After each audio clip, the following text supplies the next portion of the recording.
Looks like Helen Zille has Mbalula on a leash, or should I say the DA has the ANC on a leash? Because, child, did Helen Zille not reprimand Mbalula on a certain clause that apparently he kind of had no idea about, but he signed it, okay? He signed it, meaning that he agreed to it, but however, was like, well, we're going to have to go back and relook at that.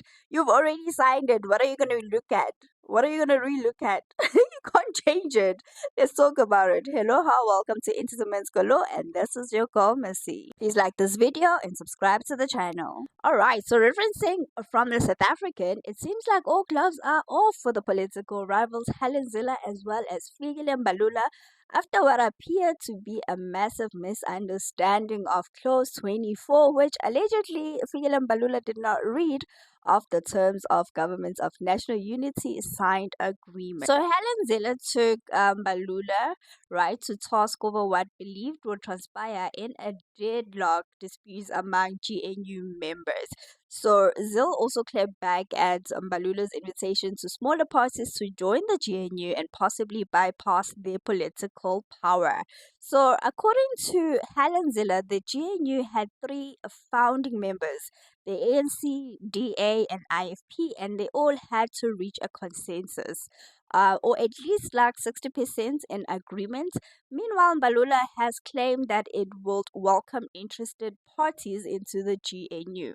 So, in two separate interviews on SABC News, right, Face the Nation show with Clemens Manyathela, Fikile Balula was checked over his understanding of the terms of GNU.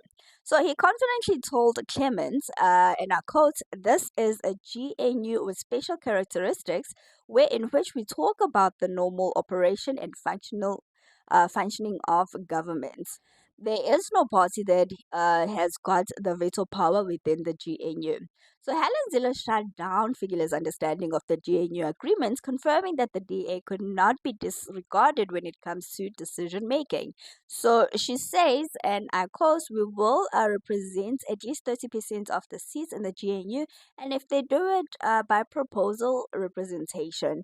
Without the DA, the ANC can't reach 60% of the seats in the National Assembly occupied by the GNU parties."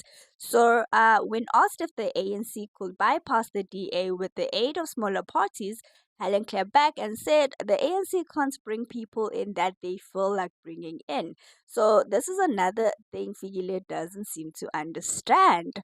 It says, in keeping with the spirit of an inclusive GNU, it is agreed the composition shall be discussed and agreed among the existing parties whenever new parties desire to be part of the GNU.